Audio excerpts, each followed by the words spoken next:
Voilà, on va vous montrer la dernière image donc d'Emmanuel Macron et de Volodymyr Zelensky qui ont clôturé cette conférence de presse. Au moment où l'on parle de la paix, la Russie, dit Emmanuel Macron, continue de tuer et détruire.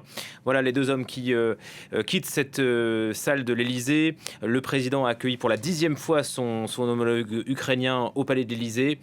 Steve Witkoff, lui, l'émissaire américain, sera reçu demain à Moscou. Nous devons finir cette guerre rapidement, c'est ce qu'a dit le président Zelensky. Le président Macron, lui, a parlé d'un moment crucial, décisif pour la paix. Yoann Baudin, vous êtes sur place, on sent une intensification là, diplomatique, un désir d'aboutir à la paix, sauf peut-être de la part des Russes, et c'est bien là le sujet qui a été soulevé par Emmanuel Macron.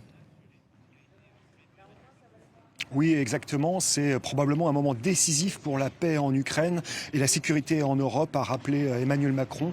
Ce 1er décembre, 34 ans jour pour jour après le référendum pour l'indépendance de l'Ukraine.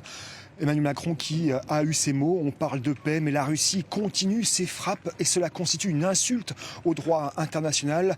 Il a redit ces mots: les faits sont têtus, faisant référence à la frappe meurtrière qui a ce matin endeuillé la ville de Dnipro.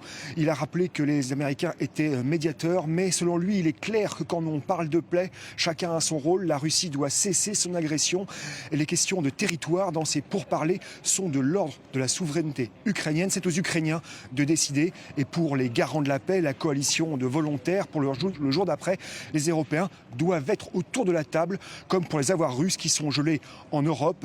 Emmanuel Macron qui a affirmé avoir finalisé le travail sur les garanties de sécurité. Être autour de la table donc dans ces négociations, car l'Elysée a été le siège d'une sorte de mini-sommet à distance et en urgence. Volodymyr Zelensky a été invité à la hâte à Paris alors que se déroulent des négociations sensibles sur le plan de paix pour l'Ukraine en Floride. Les deux chefs d'État ont une succession d'entretiens par visioconférence avec le Premier ministre britannique Keir Starmer et plusieurs dirigeants européens, allemands, polonais, italiens, norvégiens, finlandais ou danois, ainsi qu'avec la présidente de la Commission européenne, Ursula von der Leyen, et le secrétaire général de l'OTAN. Les Européens qui, en quelque sorte, depuis le début de ces négociations, il y a 10 jours, coachent les Ukrainiens.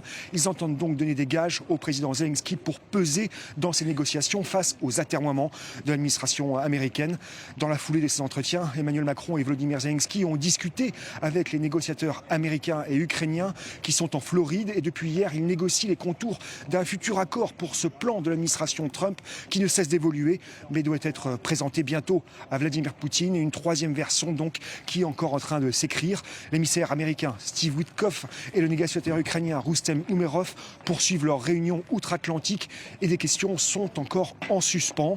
Le président ukrainien Volodymyr Zelensky, lui, doit rejoindre l'Irlande demain pour y retrouver son négociateur Roustem Umerov et faire le point, tandis que M. Witkoff est attendu à Moscou pour rencontrer Vladimir Poutine. Il faut dire que le président ukrainien est sous pression américaine pour signer un accord, mais sous quelles conditions? Il s'agit donc pour la France et les Européens d'être autour de la table et de resserrer les rangs derrière le président Zelensky. Car il reste encore beaucoup de questions en suspens et les Européens souhaitent être à la manœuvre comme ils le sont depuis 10 jours. Ils ont réussi à obtenir des avancées, comme le format par exemple de l'armée ukrainienne. Elle devrait rester à 800 000 soldats, ou la question de l'impunité de la MICI sur les crimes de guerre qui a été écartée. Mais des points sont encore en suspension. Il y a la question de la captation des avoirs russes. Les États-Unis veulent avoir la main sur 100 milliards d'euros d'avoirs russes et mettre à contribution les Européens sur quelques 100 milliards supplémentaires, alors que les Européens, eux, préparent un plan de financement, un prêt adossé à ces 200 milliards d'euros d'avoirs russes gelés pour la reconstruction du pays. Autre point, eh bien, la question des garanties de sécurité. Paris et Londres proposent le déploiement en deuxième rideau sur le sol ukrainien d'une force de réassurance de la coalition des volontaires qui regroupe une trentaine de pays. Une fois le cessez-le-feu obtenu, une force que les Russes refuse. Reste encore la question primordiale de la ligne de démarcation, de la ligne de contact et des concessions territoriales demandées à Kiev. Moscou revendique la totalité des oblasts de Louhansk et de Donetsk et une zone tampon. Les Ukrainiens seraient alors contraints de quitter leur position établie depuis près de 10 ans. Et là, les Ukrainiens refusent ces concessions territoriales. Et c'est vrai, Karim Eliaoui, on a entendu deux mots de la part de la bouche de Zelensky. Il dit que ce sont les priorités, à savoir les garanties de sécurité et la souveraineté de l'Ukraine. On est bien loin là du plan américain qui prévoit un grignotage des terres ukrainiennes, même ces terres qui sont toujours contrôlées par Kiev. Oui, clairement, c'est la principale difficulté que cette question territoriale. Les Ukrainiens, on l'a bien compris à travers la bouche du président Zelensky, ne sont pas prêts à abandonner ces territoires. Et d'ailleurs, la tonalité de cette prise de parole d'Emmanuel Macron et de Volodymyr Zelensky n'était pas particulièrement optimiste, puisque les deux hommes ont commencé en expliquant que la guerre était toujours en cours. Emmanuel Macron a parlé de ces villes de Kiev notamment, ou de Dnipro comme des villes martyrs.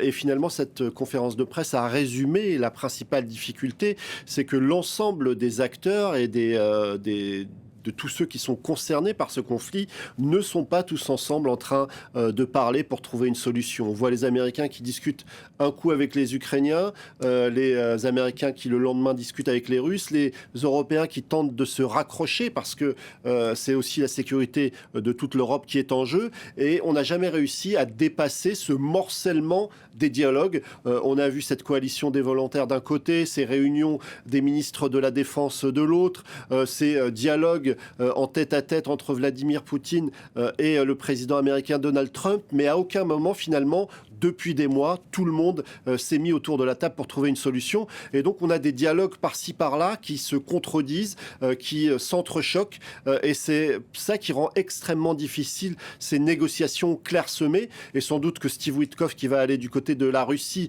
va être porteur de ces nouvelles propositions, et sans doute que les Russes vont avoir une toute autre vision, avec un tout autre regard, qui va nous ramener finalement au point de départ, avec cette incapacité de rassembler tout le monde autour de la table, qui serait le seul moyen véritablement d'avancer sur cette paix ukraino-russe. Pourtant, Poutine a une grande table, hein, on l'avait vu avec Emmanuel Macron avant l'invasion à grande échelle. Merci beaucoup, Karim.